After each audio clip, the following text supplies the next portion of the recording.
right. Well, welcome to episode 2 of the Quad. Thank you very much for joining us live today for the recording of our monthly vodcast. I'm Eric Page, your host, Vice President for Recruitment or for Enrollment and Marketing Strategy at Carnegie Dartlet. I'm very excited to be joined today by a dynamic group of panelists to discuss some very important topics from around the higher education environment today. The Quad is a new live vodcast that we're going to be recording monthly, where we welcome 4 guests to talk through 4 relevant topics in higher education. This is a live recording. You can also listen to it as a podcast on SoundCloud or Spotify, or watch on YouTube after the fact. But thank you to those who are joining us for the show live today. All guests on the Quad complete Carnegie Dartlet's team dynamics and personality assessment tool called Team Chem. So we're excited to introduce that to them and to introduce them to you using that methodology and their archetype. So today joining me for the episode, I have Gareth Fowles, whose Team Chem persona is the questioning and assertive champion. Gareth serves as Vice President for Enrollment Management at Lynn University in South Florida. Greene is the rebellious and curious researcher. She's the Vice President of Enrollment Management at Butler University in Indianapolis. Ellen Johnson is the creative and inquisitive adventurer. She's the Vice President for Enrollment Management at the College of St. Scholastica in Duluth, Minnesota. And our very own Jennifer Lonchar, who is the determined and engaging MC. She's the Senior Vice President for Strategic Marketing at Carnegie Dartlet. So thank you all for joining me today. It's great to see you guys, and I'm really excited for the conversation. Lori, I always like to kind of quiz the folks on the podcast here about their individual personas, and I'm curious about your rebellious streak there in your persona. Can you tell us a little bit about that? I would love to claim that. Yeah, I saw that and I was like, rebellious. That sounds fantastic. I think it's just more probably about asking the challenging questions, the why. You know, I saw that and really was like, well, are we doing things that we need to do to move the institution forward? Are we doing things in care of the student? And so, you know, sometimes it's pushing the envelope a little bit. So perhaps that's where that comes from. That makes a lot of sense, knowing you and knowing your approach to enrollment and recruitment. It also said in I looked into your profile a little bit, and there's a section where it says the archetypes that you may struggle with a little bit, and it says that you would have a tendency to struggle with those who have a high prevalence or prominence of red and pink, which is that entertainer and sort of refined archetype. And then we have Jen Lonchar, who is that engaging MC, who is very high in red and pink. So I'm a little curious to see that dynamic. And I consider her a great colleague and friend. So it shows you that, you know, I'm drawn to that persona, you know, in others. And I can turn that on, right, when needed. But I have found that as I've gotten older, and certainly in my professional career, and I think perhaps when I was going through that, I thought of it more so in a professional setting and who am I drawn to? And because of the nature of so many decisions and the timelines and the deadlines and so forth, I find that that's more of a struggle and a challenge for me. I'm kind of a giddy up, go, we got to move. You know, what are we planning? Are we following what we said we're going to do? So that's a little bit of where that comes from. But in a social setting or other things, I'm very drawn to Jennifer and that type of personality. So I was like, oh, that makes sense. Now, looking a little deeper into Gareth's Team Chem profile, it says that he would have a tendency to struggle with the silver and green personality, which is, Lori, exactly what you are. And I know the two of you just met today. So again, be interested to see the interaction there, knowing what we know about the two of you. And then Ellen says that you're going to struggle with somebody who's high in the blue leader archetype, which is actually my most dominant personality component there too. So this should be an interesting conversation today as this plays out. It's one of the reasons I love having us do this, because we always get a good mix of different personality types, and to see that interplay on here is really, really interesting. And really what the tool is intended to do. You want to learn more about yourself, about your colleagues, and about your teams, and see how people are going to interact. But like I said, I'm really excited to have you guys join the show today. I think we've got some good topics for conversation. The 4 topics that we're going to cover. Number 1, returning to campus, and where all of you are at with that. Talk a little bit about the impacts that this might have around the industry in the next several weeks as schools look to open back up amid COVID-19. International student recruitment and retention. I think there's a lot of headlines out there right now about the ICE regulations and things that are being handed down and how that's going to impact the industry, and what you all are doing to combat that or work with international populations on your campuses. Gearing up for the fall travel season. I know that in the admissions and recruitment world, that's a big thing every cycle that we prep for, that we train our teams for. And that's going to look a lot different this fall. And then personal and professional wellness. I think that none of us talk about that enough, in what this time has meant for us personally and our families and our work-life balance, and how we're all managing that. So again, thank you all for joining us. I'm also near the end of the show going to ask each of you to maybe pass out a piece of advice to people in the industry who might be looking for a career in enrollment management or higher education, and then also to talk a little bit about your career trajectory and people who made an impact on you. So let's go ahead and jump right into topic one, returning to campus. I think the past several months have been a real journey. In June, you started to see schools release their decisions or their plans for reopening in the fall, and then we saw those plans change again, and very likely we'll see them evolve over the next several weeks. But I just wanted to check in with you three who are on campus, Gareth, Lori, and Ellen, to hear where your campuses are at in that process. What are the things that you're discussing that are going to be important factors as you do draw those plans up for fall? So Gareth, maybe I'll start with you. Where are you at today at Lynn? What are your plans for reopening and welcoming students back or providing education, come fall? Great, thanks so much. I'm happy to lead off this discussion, and thanks very much for having me on the show, Eric. I think the personality test was certainly very interesting, and it's great to get people that have different backgrounds, because I think it really creates for a stimulating conversation. So hopefully the four of us will keep this conversation alive, and everyone listening to it engaged. Here at Lynn University, we're located in Boca Raton, Florida. So I think all of you are well aware that Florida has certainly been in the news lately. It seems, unfortunately, in many cases, Florida is in the news in many cases for not always the right reasons, and being a hotbed for the number of cases that are coming to light here has been really concerning for us. And we have been closed at the institution since the early part of March and have not been open. So while many institutions across the country, particularly from an admissions perspective, have welcomed prospective families and students to campus in the latter part of the summer, we have not followed suit. So it has been interesting for us to move to the remote platform to educate our students and to convince them and encourage them that Lynn University is still a viable option for them for the fall. But also, I think all enrollment management leaders, we're not only looking at the fall 2020, we're looking at fall 21 and fall 22 as well.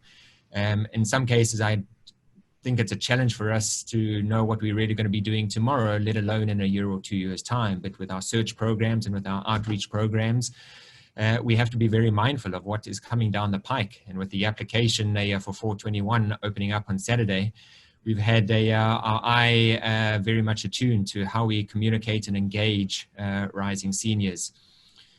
For our fall intake, our institution, our classes begin on August the 24th, and we will have a combination of in-person classes.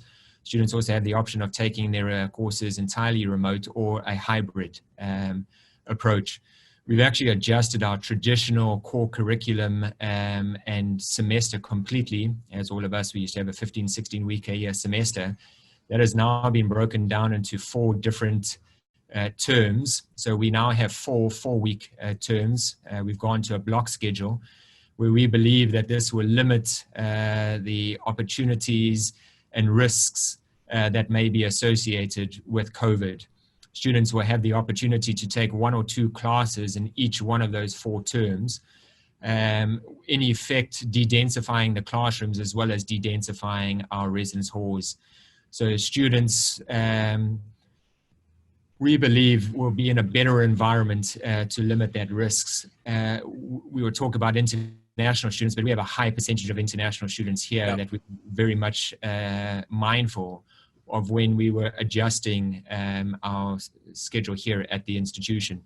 So this past week, as of Monday, we have had certain officers actually return to the institution. I'm actually in my office at the moment, preparing for our institution to start opening up. So several officers have returned this week. Several officers will be returning next week, and subsequently officers will come back in preparation for welcoming students to campus on August the 17th in preparation for classes beginning on August the 24th. Okay. Lori, what about at Butler? Where are you guys at for plans for fall reopening? Yeah, thank you. You know, it's good to hear what Gareth had just shared, right? And many of the plans actually sound relatively similar, slightly different in terms of the way that we're going to offer some classes. But August 24th start, so just moved it back a couple of days or forward a couple of days.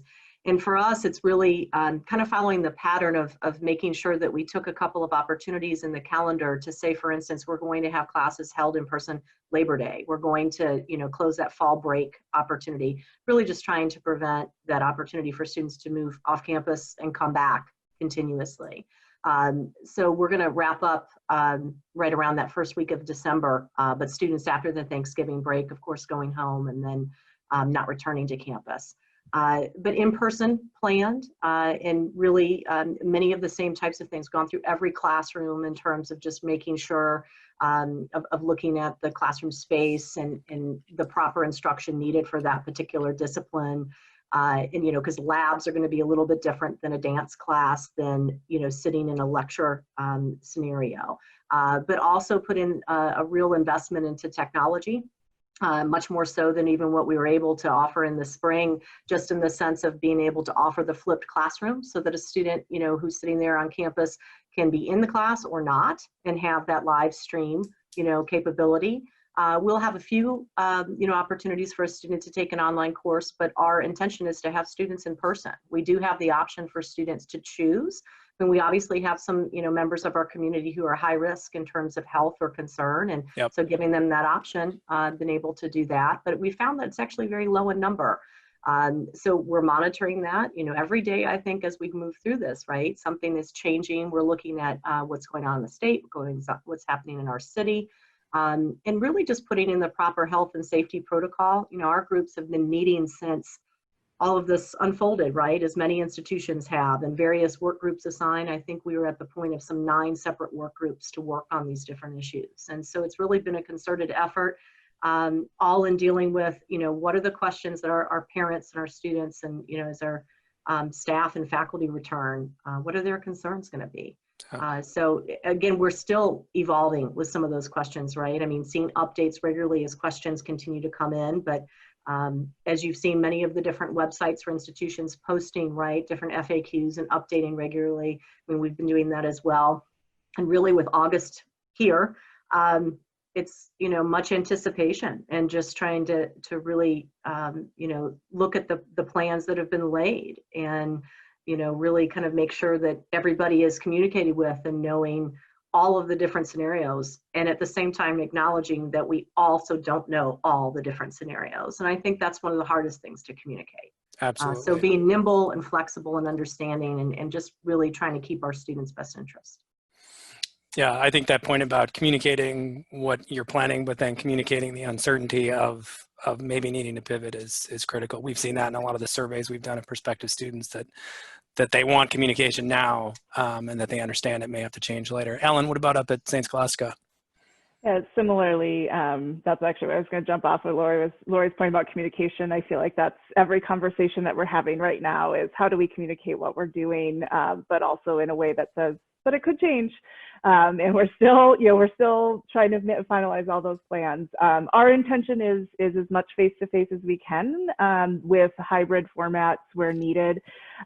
Similarly to Butler, we've gone through every single classroom and there's a sign out. Our facilities group has been amazing. There's a sign outside every single room of what's the new occupancy for those classrooms, and knowing that we're switching, we're extending some of our class days as well. So there'll be some additional night classes or into evening kind of times in order to use some of the larger spaces on campus. We also have a little over a third of our students currently are fully online students. And so we're also thinking about them in this environment where we're welcoming them back to classes, but those often are working adults with families, and as the K-12 system also is making decisions about, students being at home, and families, that we're also being really thoughtful about our non-traditional students that make up a pretty big portion of our population, and what that this time looks like for them, differently than our kind of traditional 18 to 22-year-olds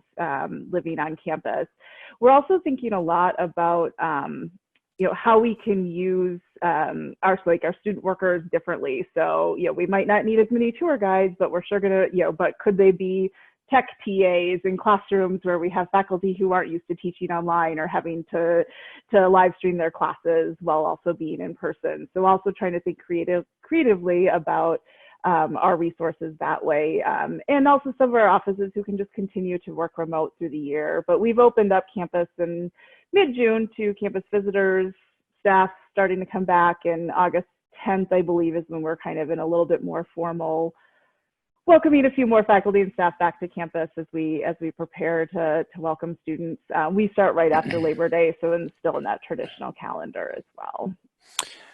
Jen, I think you might have a unique perspective on this question. I'm just curious, for the three of you on campus, obviously parents, students are all scared, frustrated, confused, uncertain about what to expect going in this. What do you say to a prospective student or a parent, maybe especially a parent who is concerned with the safety and the wellness of their student, is concerned with the quality of education they're going to receive in a hybrid or online or whatever format it's going to be delivered in? What is and then Jen, as a parent of a prospective student whose child is a high school junior, what do you need to hear from schools right now?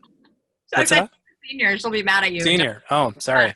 Yeah, she's a senior. So I think for parents, I think that's a really great question, because I think for parents, even though she's not going away this fall, if she was, I keep putting myself in that position, and how would I feel about it? Because being on this side of the table, of course I want the schools to do as much as they can, to open back up as much as they can for so many different reasons, not just to get the students back on campus. I know there's a fine line there, but just worrying about those schools that rely on that room and board and need that revenue to really make it. So I have to take my higher ed hat off and put on my parent hat in terms of how I would feel. And it's terrifying to think about it. It really is. And, we were briefly talking about the attitude of the students recently and how they feel, and if they are really taking this serious, and how it fluctuates so much. I do know some parents too that I've actually had some conversations with recently that are actually parents of soon-to-be sophomores this year, enrolled somewhere out of state. And we just had a candid conversation about it the other night, and they said, our schools have not told us yet what they're doing. They have not made up their decision. They haven't said if it's going to be 100% online, if it's, as of right now, things are mostly going to be in person, both schools, which was really interesting to me because I've heard more of the hybrid stories from clients. But these particular schools they were talking about said, they're trying to do mostly students on campus. And I think also with that higher ed knowledge, knowing that and knowing some of these schools that really need that revenue, I think that's what they're trying to push for, hoping there's going to be a Hail Mary or something that happens at the end. But these parents said, I just don't know if it's going to be online, if we're going to send them back. I mean, they might just stay at home and do it online. And I'm wondering if that's the direction that a lot of these parents are going to go. And so as a parent myself, I know it's a huge concern, and not that I don't think the schools could do it, but you can only regulate so much of it, right? You can only control the classrooms. You can only control what happens on campus, and you cannot control what happens off campus. So I think that's a really, really good question. And as a parent, I'd love to hear if you guys are getting those kinds of questions, how you're combating that. Jen, I would say that many of our offices are receiving those questions on a daily basis, right? It's a huge investment that these families are making at each one of our institutions across the country. And they want to make sure that their sons and daughters are going to receive the appropriate education for that investment that they are making. And students themselves, I think many of them want to be on our college campuses, whether they are fully aware of maybe some of the adverse impacts that may come about if there is a spread of COVID on our campuses, and how that is handled and how that could adversely impact their experience. So I think that there's a lot of educating and communicating, not only to the students, but to the families, and saying that we're all in this together because we don't have all the answers figured out. And what if this happens, then this will take place and so forth. So there's a lot of scenarios. I think all of us have got scenario A, B, C, all the way through to Z, right? If this happens, then we do this. If this happens. And I think we've seen many institutions recently across the country, highly selective institutions, change their plans recently. And I think as more data, as more information becomes available to us, either from the state, from the feds, from the city, from health organizations, we should make sure that we are nimble, adaptable, flexible to ensure the health, safety, and well-being of all of our students, and ultimately to ensure that the investment is a worthwhile investment in our respective institutions. Okay, excellent. Thank you. We're going to jump forward to topic 2, the international student recruitment, which I know is a big topic for a lot of college campuses around the country. It seems like this situation has changed daily over the last couple of weeks, and hard to know day to day what the current status is. But I think the latest is that it sounds like the ICE regulations are going to allow returning students to come to campus, even if they're taking courses remotely. But first-year students are not going to be allowed to do that. So I would just ask the group, how are you working through that? How are you working with international populations, both returning and prospective first-year students? Maybe start with you, Ellen, at St. Scholastica. Thanks. Yeah, we have a fairly small international population, so are able to kind of work with truly with each student in their process. Because we're looking at a hybrid model, we're going to make sure that any new international student that's coming is going to have some in-person classes. So they might have an online class, but they're going to have some of that in-person experience, and we have faculty who've committed to making sure that that'll happen so any student can arrive. That's pending they can get their embassy appointments and they can actually arrive. And that's actually our biggest challenge right now with a few of the countries that students are coming from is, trying to actually get, get everything taken care of to get here. So that's the other piece that we're trying to work with too is, in between. The other piece for us, probably about 2/3 of our international students are athletes. And a good number of them are fall athletes, and our conference is still in decision-making mode about what fall sports are going to look like. So I think we have that in the back of our heads too, that some of them may choose to defer if they're not able to play. So it might change up a little bit of that as well for us. But I think our biggest concern right now is actually the embassy appointment piece. More than the new ICE regulations and getting students actually their visas so that they can be here. What is the conversation? I mean, I think regardless of regulations from ICE, it was going to be a challenge for the international population regardless this year, just with traveling and restrictions and concerns around that.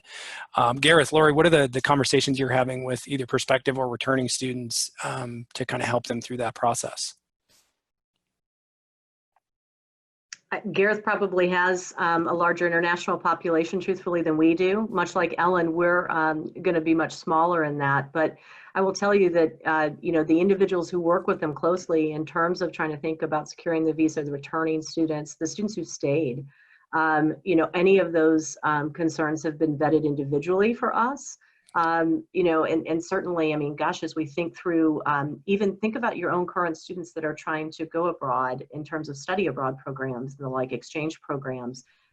So there's just so many of those that have been impacted, across the board. But like Ellen, I mean, we're in the same boat. I'm thinking of 2 athletic conferences, one covering our football program, which is non-scholarship into the Big East for all of our other D1 sports. So we have some athletes in that case. Some of them, already in terms of making that happen, but it's a real challenge, and it presents this onus of, how do you again care for the student as you're going through this, and at least with a smaller population. I mean, for instance, in defers, we have less than 10 in a first-year class who deferred. So it's a manageable number of students, and we can really work with them as best we can individually, but the next few weeks will tell us a lot. Okay. For us, Eric, at Lynn University, as you know, we have a high percentage of international students. Every incoming class is roughly around 20%, sometimes a little higher. And our international students typically are comprised of over 100 countries. So many institutions around the country, when they talk about international students, usually they're coming from a handful of countries that make up a preponderance of that international community. We are fortunate that we attract students from 100 countries, but at the same time, it's also posing challenges for us from just discerning what our enrollment is going to be, because as Ellen talked about, embassies, the opening, the ability for students to receive their visas is a big concern for us. And that's really varied across the world at this stage. So not only is it visas, but it's also travel restrictions. Many of these countries are not allowing flights in and out of their respective countries. So for us, this topic is something that's very near and dear to us. And in fact, that was one of the reasons why we also made the change to the way that the system is structured. We've moved to the block schedule to allow students actually to remain at home for those first 2 potential sessions, and then allow them to be able to move on to campus. So we've designed it in a manner that there will be hopefully some more fluidness that allows students to move in and out. We've worked very closely with all of our returning students. Many of them want to return to campus, and fortunately through the regulations, they will be allowed to return to campus. Obviously, those students that are looking to take our courses solely online, which they are able to do, they will not be issued I-20s and they will not be allowed in the United States. But we have a very small percentage of students that have actually self-selected that they want to take courses solely online. We are seeing a large majority of our students, domestic and international students, wanting to be here on campus with us, which is really encouraging. But I think this international conversation is obviously a huge topic taking place in the national media. If you look at the Open Doors reports, I think the last that I saw last year, international students contributed $44 billion to the US economy. And that's why several institutions, I think, really fought the immigration that was passed about a week or 2 ago. So I think many of our institutions are going to feel the effects. We talked about room and board a little bit ago. Even if our international students are going to be with us as students, they might not be able to be physically on campus in our residence halls. And how do we balance that? You know, our international students are saying, well, I won't be there for the first 2 sessions, but I'll be there for the 3rd session. Is my room still going to be available for me? And, you know, the answer is it depends. So it's really difficult for us to say one way or another in the definitive terms. This is going to be applicable if you do this and that, which I think is really difficult for international students. But we're just trying to give some comfort and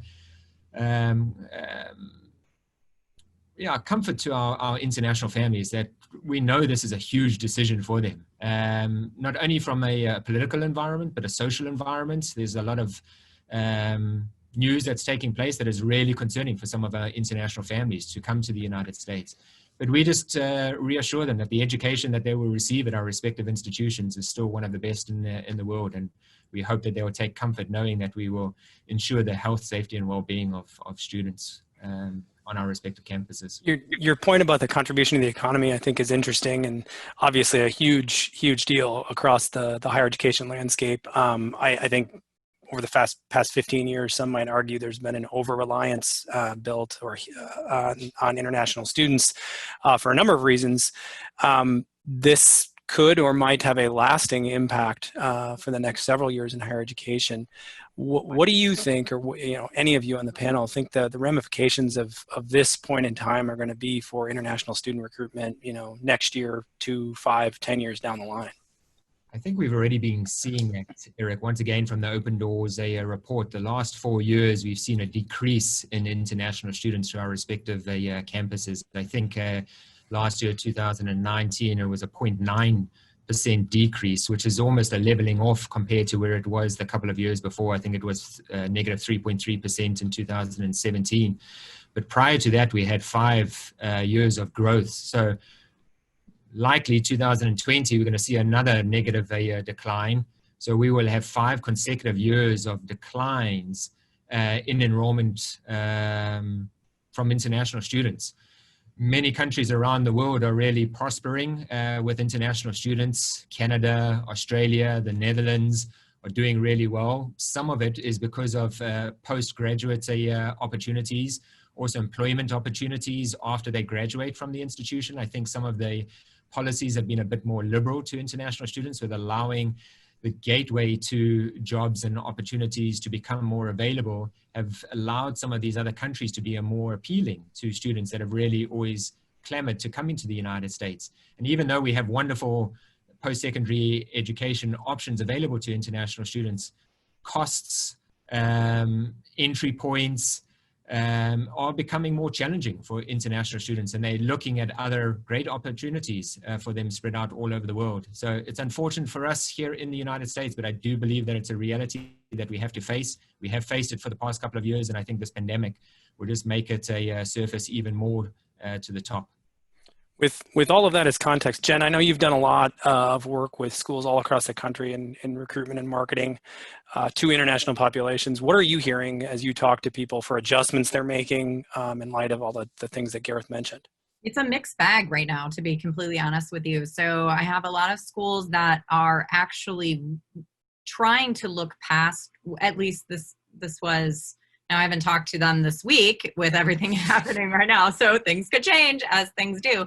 But up until now, I really think that it's been a little bit of a mixed bag in that they are trying to look past to the future to still continue to get out in the market. I have some schools that actually have been reaching out about doing some new international marketing that they've never really done before, knowing that they can't travel right now or for the foreseeable future. We're locked out of these other countries. They can't travel. So they need to find other avenues to get out there, to get in front of these international students, and they can't put the brakes on 100% because we don't know what's going to happen. We have an election coming up in the next couple months. Things could drastically change in our country. The things could get better, things could get worse. We don't know what's going to happen. I think I have a lot of clients that are being hopeful that things are going to take a turn for the better, and that we could potentially change the way international students have viewed, or parents of international students have viewed, the climate over here. I think that's been another really halting point for them coming over to this country is fear. They're very fearful about sending their kids and the safety of them. So that could change. So I have a lot of clients that are being positive and trying to think past that and think to the future. They know they can't completely put the brakes on even though everything's going on. So they need to do some marketing on the international front. And then the other side of things, I have some schools that have relied very heavily on that international population and are now having to pivot to put more focus on the domestic front to try to make up that shortfall that they inevitably are going to have. So I really think that, we're finding it on both sides of the fence. And, whatever the case is that I think it proves the point. And I think Gareth said this earlier about not taking your eye off the ball in terms of the future. And I think everybody has been very bogged down across the board in domestic and international with focusing so much on 2020 and in the here and now that these students that are coming down the pipeline, they're still coming. There's still going to be more students that are graduating high school. And I think we got to be really cognizant of the fact that we can't forget about them. That is a perfect segue to topic 3, which is the fall recruitment season, formerly known as travel season. I think the 2021 cycle is going to be the most interesting, maybe in the history of higher education student recruitment, both from what the prospective students and families are experiencing in their educational journey and their college search process, but then from what we in the industry and you all on campus are experiencing in how you're engaging with students, how you are trying to communicate with them, and keep them connected with your institutions as they go through that process. So I'm curious on a number of fronts for the 3 of you on campus, how are you approaching this cycle? How are you prepping your teams? How are you revising your communications flow and your marketing to prospective students? Lori, I'll go to you first. Yeah, I mean, I would just offer that this is a constant, not that it isn't any year, right? I mean, we're always looking at communications. We're always looking at our digital presence, our strategies and so forth. But I think, it gives us an opportunity, if anything, to what Gareth mentioned with international students, it's this notion that you have this chance to communicate in different ways, maybe offer more virtual events. We're actually finding that, wow, we should have offered more of these because we're having more interest that way. So challenge sometimes presents different opportunities. I would say that is one.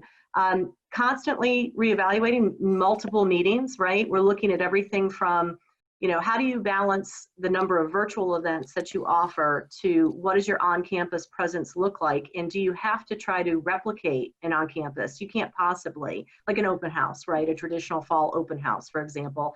And so the challenge has really just been, imagine what the key messages that you need to share with the interested students at the different stages. Obviously right now, in terms of the application cycle and an application, I'm looking at July 28th, opening up this week, in fact, you just know that you have to communicate with them about everything. I mean, we're test optional now, right? Don't worry about having to sit for a test. How does that play out in the review process?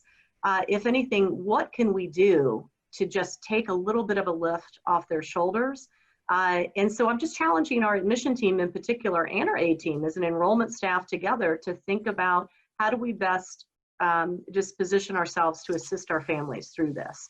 And since we are a good resource as the overall college selection process, how can we do some of that through FAQs and virtual and various on-campus iterations of programs? But yeah, the fall travel won't be there. And will the spring? Likely not. Talking with our international team this morning, I mean, that was one of the first things we realized, right? It's like, well, probably not going to happen in the spring either. We have to think differently. And we have to also, again, realize it's going to change. I think one of the things I made sure of is to I was grateful that our university didn't have just a no travel policy. I'm a big believer in be careful what you wish for, because if that were to happen, I mean, what if it popped up and things changed drastically by January, February, and we have the ability to work with students in terms of yield programs? I'd at least want the opportunity, so just trying to be open to what that might mean. And of course, from a budgetary perspective, I'm constantly thinking, how do we shift our dollars to do some things differently to support our search efforts, our communication efforts, more print, digital strategies. That's one thing that we're having a lot of conversations about is, okay, I've got this bucket of money that would traditionally be dedicated to travel and outreach programs and things in sort of the traditional sense, to how can we reallocate that to engage students in other ways. Ellen, I'd be curious to hear from you on admissions counseling staff. I know they're a group of people who thrive on human interaction and want to get out meeting with prospective students and haven't been since March largely. What are you doing with your team? How are you preparing them to engage with students in other ways? Yeah, we joke about that a lot, that, we're in this job because we love other people and just need that. And I think actually as we started to open campus up a little bit, I had one counselor reach out to me who said, thank you so much for just letting me be around other humans. I'm staying 6 feet away, but thank you for letting me be around other humans. And so I think, we do thrive in that. And some of the virtual events can give us a little bit of that. But I do think, just that morale piece and that staying excited about your work in a different way, when many of us, choose to be in this profession because of that connection and the relationships piece, has been an interesting, even just leadership challenge as well. Our admission teams, I think, we have done a great job shifting and pivoting to virtual, but I think, like Lori was saying, we also want to make sure that we can't just replicate what we're doing on campus. So taking that info session and making it a Zoom session, great, we can do that sometimes, but actually, what are those add-on things that now that we're virtual, we maybe have more opportunity to do? And we've been talking a lot about, ways we can connect with our other colleges, whether that's in Minnesota or the other schools in our Duluth Superior area in our neighborhood. We have a Minnesota public, a Wisconsin public, and a 2-year, and ourselves as a private school. So why haven't we been working more together to start with over the last number of years? But now in this virtual environment, it actually allows us to do a lot more in that connection piece. So I think that's actually been kind of engaging counselors and admission professionals in a different way. And, something that kind of is now people to think about how do we take that programming differently. And I think also on our marketing team side too is, like you said, as you're going through comp plans, almost everything that we have to juniors is that call to action of visit. That's probably not the right call to action for every communication right now. So also thinking about where's that faculty engagement that we can do differently? What's the, student to student engagement that looks different than what, just coming to campus and getting a tour? And so really trying to kind of rethink some of those pieces, and it's been fun to kind of task different admission staff with some of that work and the creative ideas. And some of our current students have come forward with wonderful ideas too of engagement that they wish they would have had, regardless of the pandemic as well. That's been helping us as we kind of pivot away from that travel idea. We also are looking at, we actually this week are doing a couple in-person events in the Twin Cities area that are outdoors, 20 admitted students, with some of our student life or current staff. So staying within our Minnesota regulations of no groups bigger than 25. But those kind of things too that I think we can continue to do into the fall in ways that are different than what we've all considered as travel of our high school visits and college fairs and that sort of thing. Remember like 4 months ago when we thought the biggest issue of this yield season was going to be NACAC deregulation?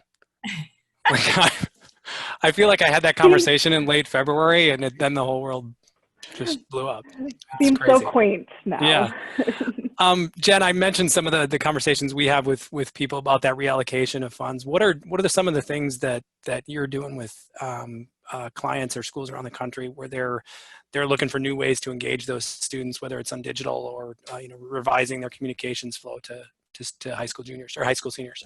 Yeah, I think most of it, I would say most of it's been on the digital front. Well, it's a little bit of both. Most of it's been on the digital front. About 75% have increased their digital spend, the digital budget that they're doing. They're doing some creative things like targeting high schools. There's still some ways to be able to get in front of students back from before they actually left. And kind of get in front of them through some mobile targeting, doing some IP targeting into the household. So targeting lists and things like that is huge, obviously. But there's also been an increase. It's been interesting because it's been an increase in looking for additional names to supplement because we all know there's been a lack of leads. I know Lainey, my daughter, who is, as I mentioned, a senior, hasn't been able to take the ACT. It's been canceled 3 times now with no plan for it offered in the foreseeable future. So, it's good to hear about schools going test optional. But that definitely is going to have an impact on those availability of names of students out there. So there's a lot of schools that clients that we currently work with that have been coming back to us saying, okay, I know we're doing this, but what else can we add? What else can we do? What else can we do? But then what's really been interesting is to see the people coming in just through Google searches, looking for ways to purchase names, student search names. And so that I think has been, those two have been the biggest increase. And I would say in terms of what we've been doing, from a company level, we've been busier than ever. Clients are looking in so many different directions to do so many different things just to fill that gap and that need. And I really think the ones, like I said, I really think the ones that are going to do well are the ones that are also thinking about the future. And it sounds like you guys are all doing everything right.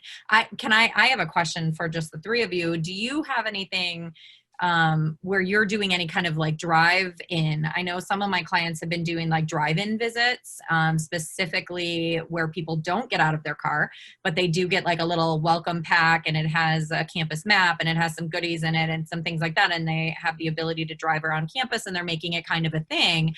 And from what I've heard, it seems to be going pretty well at these schools. So I'm just curious if any of you have thought about doing anything like that. I know not all campuses are conducive to a driving tour, but if there's any possibility for anything like that where students can actually still have an excuse to at least drive to campus and see it in person. Jen, I can jump in there. As I mentioned in the beginning, we have been closed since the early parts of March. About a month and a half or so ago, we actually instituted a drive-through tour of campus. So we did put this together, and it has been very effective for us. We have designated stops. We have 9 designated stops around campus. A tour is narrated in live by one of our student ambassadors, and then they actually have their admission counseling meeting at the end of the tour. So I think the great thing about a really unfortunate and serious situation is it's allowed us as enrollment management leaders really to re-strategize refocus, reprioritize our budget dollars and how we go about operations. And even though this is not ideally how we would like to showcase campus, with campus being closed, it has been well received. Obviously, we are looking forward to August the 24th when we can welcome students back to campus and physically get out of the car and tour campus. But in some aspects, you know, we've had a trial run for the past 5 months leading up to this. We've had to recruit this class that is coming to our campuses in the respect of a couple of weeks. So we've had 5 months to prepare for recruiting the class that would be joining us in fall 2021. And I think all of us have adopted strategies and implemented strategies that we are saying, hey, this is really good, I'm gonna keep this. And some of us are saying, that didn't work out quite as well as I would have liked it to have. So let's drop that and let's move on to something else. So the great thing about, I think, admission professionals is we are nimble, we are flexible. Our high school visits don't always go according to plan. Our travel arrangements don't always go according to plan. Those conversations with students don't always go as according to plan. And we do have to be able to pivot from one sort of perspective to another. And I think what you'll see across the academy is some really great initiatives put forward that ultimately I think will benefit students at the end of the day.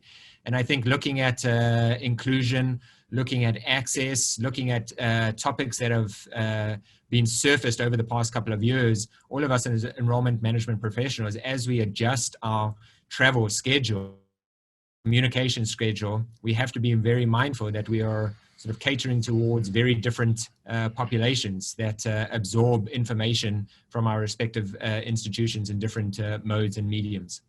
That's a great point. I am really excited about the innovation that's going to come from this, despite the circumstances. And I think, as I've said in previous webinars, I think this is an industry that's up for it and up for the challenge of really evolving to meet the needs of the prospective students and families in the future. We're going to jump forward to topic 4. I think it's obviously a very stressful time to be a leader at a college or university around the country, but it's also a stressful time to be a person and a parent or a partner or a friend just in the world right now. So how are you all taking care of yourselves? Curious to know what, I know some people are picking up new hobbies or new exercise habits with all the extra time they might have from being quarantined at home, but what have you been doing to take care of yourselves physically, mentally, emotionally over the past 4 or 5 months? Ellen, we'll jump to you. I feel like it's a sign that none of us jumped in on that and where we all are at. I think, does that mean you're all failing in that? Yes. I'll speak for myself. Yes. No, I think decision fatigue is very real right now. And I think we're all at that point. But I think, I actually pre-quarantine picked up bread baking. That was my holiday activity I decided to pick up this winter. So I have been full force. So I'm not sure that's helping my physical wellness because I just eat bread now all the time. But next time I see you, any of you, I'm happy to bring you lots of loaves of bread because they're just floating around our house everywhere. But that it's actually somewhat cathartic because it's a process and you have to give it time and you have to be patient. And those are all things that sometimes wellness wise we all need to work on, and I think one of the things that I remind my staff a lot, and I'm not always the best at it, is even though we're working from home and many of us are not used to that, we have to still create office space and time and hours, and that just because your office is right outside your living room or it might be your dining room table, you have to put it away, and you have to still create that break from work time to home time, and easier said than done. But I think that's the other wellness piece that I've been trying to model and encourage staff to do. Now, Gareth, I know you've had Liverpool soccer to keep you company, that they got it figured out in the EPL, but what else have you had going on? Thanks for the shout out from my team, Eric. For those of you that don't know, I'm a huge soccer fan. I was actually fortunate enough to be recruited to the United States to play soccer. And my team, Liverpool, has not won the championship in 30 years. So I was super excited, Eric. And I'm glad that your team, Chelsea, made it to the Champions League. So fortunately, the EPL came back on. So I got my TV time and I was able to de-stress in that capacity. But I think, as you and Jen know, I have a young daughter, 10 months old, and she's certainly been a great distraction for me. At 2 o'clock in the morning, 4 o'clock in the morning, 2 o'clock in the afternoon, you name it, she's a distraction. So this has been a blessing in disguise for me, as I've had the opportunity to spend a great deal of time with her and watch her grow up over the past couple of months. But for all of us enrollment management leaders, this is a really difficult time. It's extremely taxing, trying, straining. I think all of us would probably agree that we've had more meetings than ever before. I thought I was had too many meetings on campus, but all of us have had way too many Zoom meetings. I almost feel a little weird when I pick up the phone and just have a regular call now. If I don't actually see someone's face, I think this is like bizarre. Yeah. So it has been an opportunity for us just to take stock of how things are going. And it's important that you do still are able to weave in some rest and relaxation. And I think all of us are doing it in different shapes and forms, but it's very important that somehow we figure out how to do that. Lori, what about you? Well, I would say that the sure sign that you're working too much is when a colleague sends you a note and says, I'm wondering if you're sleeping, because you realize the note you sent to that person was at 2:46 in the morning. And it's because it's when you got to the email and you were trying to respond, but when you're going through week to week, day to day, and you're really just trying to keep up, you're just doing all you can, right? And so I keep trying to tell our team that, it's okay to take a pause, and I need to tell that to myself as well. I have a young daughter as well. I have a 7-year-old, so I manage the schoolwork with, my husband being at home and working as well. And then, and trying to figure out every log on to the systems that, I'm like, can you just tell me which system it is? We can do this, but what system am I logging into? And then on the side, I garden. So it's a process. What Ellen just mentioned, I think it's something within enrollment, and you see something start and you nurture it and you watch it grow. All the way through. And so that's been my release. That and pickleball, I've taken that up, right? But our staff has really talked about, what have you taken up or done or maybe just dropped, right? So that's been an interesting conversation, at least I've had with a couple of individual staff members, and it's important. I just want everybody aware, of a new appreciation perhaps of regional representatives as well. Yeah.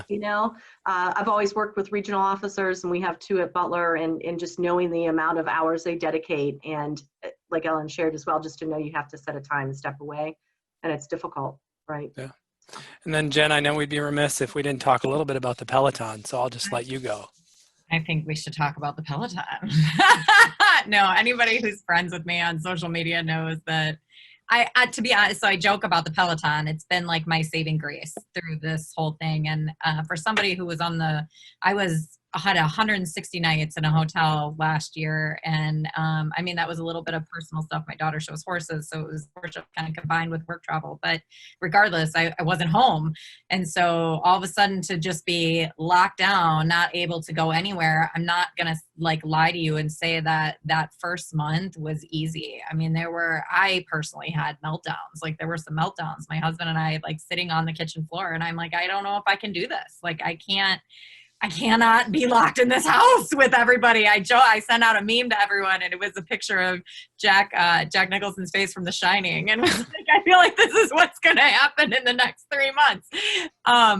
But to be honest with you, I think we've all found our groove. And, there's definitely like that Ellen said, that personal space of your office. I'm in the basement. My daughter does her school stuff in the center level. My husband's upstairs, his office. And I think that's really helped. But the exercise part, has been a saving grace for me doing that. And I've gotten back into I ride horses too. I've gotten back into riding again. So I just think that, having that physical and just like you all said, knowing when to shut down. And I think my husband is working from home for the first time in a really long time, and he struggles with that. And I have to get on him, and I'm like, you can't be working 24/7. You're going to give yourself a heart attack. You just cannot do it. You have to.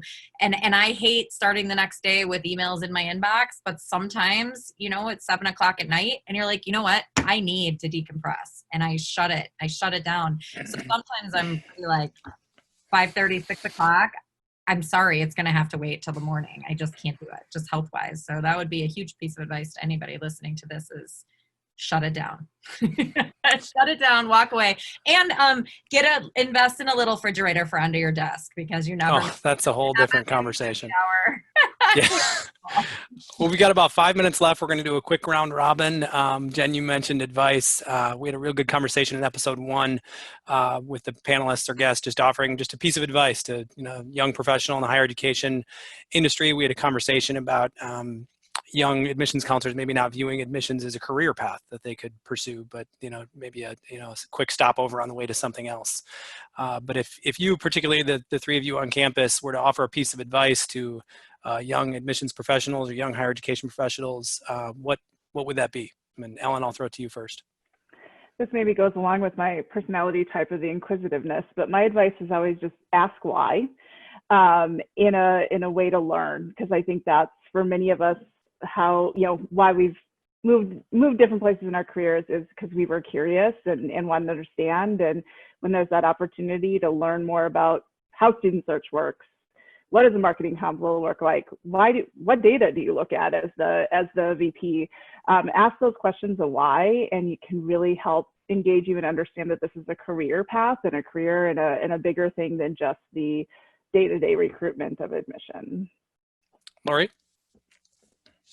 I guess just with all of this impact of COVID, I've been thinking more along the lines of, our young professionals are so pressed for their level of achievement and a long resume and a list of presentations and panels and, feeling like I have to do this to this next step. And sometimes, you're learning more from what you've overcome than the achievement. I'm reading different things now, and I'm reading, this saying, and I was like, gosh, that's so powerful. So if you think sometimes it's just about that experience and what you're going through and really what are your contributions? How can you contribute more in terms of perhaps differently or an innovative way, right? And so kind of just asking them to be in the moment, and that's okay. Because when you get on the other side of it, you kind of realize what you're taking with you and how it's maybe altered your perspective or enhanced who you are and what you want to do. So I've been kind of giving that a little bit of thought in trying to think of connecting with our staff more and kind of saying, we've got some big hurdles and how do we come through this, in the end is what's important. So let's not think about, okay, we did this. And I'm hoping to have the opportunities come, right? And you can certainly seek out opportunities, but I guess I've also dealt with the loss of a director of admission in this time period and welcomed a new one on, and it's been a great transition, truthfully, for both parties involved. But just seeing some of that, just don't be so caught up in having to do this and this. What about you, Gareth? I think it's a great time to be in the enrollment management profession, and admission counselors, maybe now so more than ever before, we have the opportunity to make a positive difference in the lives of so many young adults, so many young students looking at our respective institutions. And I think more so than ever before, we as admission professionals need to be more sympathetic and maybe empathetic to what some of these students and families are actually encountering and going through. And I think we have the ability to really shape tomorrow's leaders. And I feel that so many of our respective admission counselors on all of our respective teams are very committed to making that positive difference and creating a better society and world for all of us to live in. And I think this young generation of Generation Zs, they are going to do that. They're going to make a positive difference in our society. And I very much look forward to that. And I encourage them to be bold, to be decisive, to be assertive, to be collaborative, and to bring great ideas together and then find solutions to some of the challenges that we are facing in society. That's very well said, Gareth. One last segment that I'm going to end on, I'm going to go in reverse order, starting with you, Gareth. I'm always really intrigued by the network across higher education, particularly in enrollment management, where I'll talk to somebody at a conference and it takes us about 1 degree to establish that we know somebody or have worked with the same person, or it's just a really great profession in that way. And so many people across that network in the industry have made an impact on one another at some point in their career. So I'm always curious to hear, somebody that's made an impact on individuals' career paths. So Gareth, is there someone at some point in your career that has made a particular impact? And if so, what was it? When was it? Sure. I've been fortunate that I've had many people that have guided me and mentored me over the years in my respective roles in higher education. I was in Alumni Affairs, Development, President's Office, and I've been in Enrollment Management the past 10 years.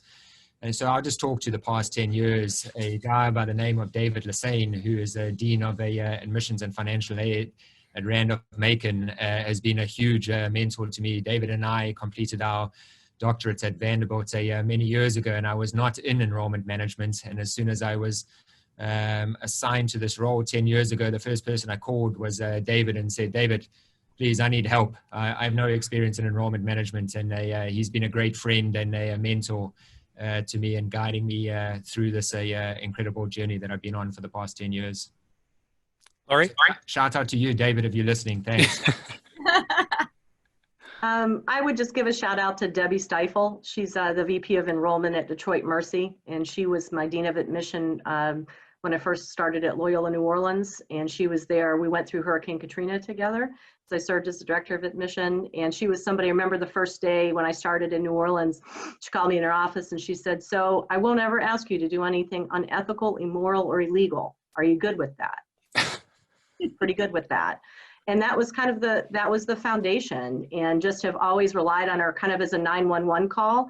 And she also had started under Nan Massengill, who was at Austin College for years, you know, and obviously recognized by NACAC. And so those two individual women in particular, I think, had a real strong influence in my path. Right. What about you, Ellen? And I go to Joyce Lance, who is a Carnegie alum, like I am actually. I spent some time at Carnegie, and she was my Director of Admission when I was at Bethel. She's at Notre Dame now, but helped kind of recruit and encourage me to work at Carnegie for a number of years before moving back into higher ed. And I think why I look to her is going back to that kind of the why and jumping in. She encouraged me to say, this could be a profession, this could be a career, as well as learning things outside of recruitment. So she moved me into an operations role for an area, and then into a marketing role for a while, to really see all sides of enrollment. And I, you know, I still reach out to her often with questions, and as we go through this path of an enrollment career, which is so exciting and fun, but it also can be challenging, and we all need that network and those people who've guided us along the way as well. We'll go to Jen quick to wrap it up. And Jen, I want you to know it's okay if you say me. Say Eric Page. Yeah, that's fine. My life. Unfortunately, it's not you, Eric. I'd say really quick, I'll just say Matt Summer. I think some of you know him. He's been in higher ed for quite some time, been at some different institutions, and then now is kind of on the dark side, on the vendor side, if you will. But he was actually the one that hired me into the role 12 years ago at this company, and really was the one that brought me over to higher education, where I think, you know, I don't think I see myself ever leaving, and, you know, really was like, you can do this, and gave me a lot of knowledge to move forward in this industry. So kudos to him. And he's recovering at home. So Matt, if you're listening, we wish you well. That's all. All right. Well, hey, thank you guys so much for joining me today. I really enjoyed the conversation. That's going to do it for the episode. Thanks to those of you who joined us in the audience. If you have ideas for future topics you'd like to see discussed on the Quad, you can email us at thequad@carnegiedartlet.com. Otherwise, that's going to do it. Thank you very much, and we'll see you next time on the Quad.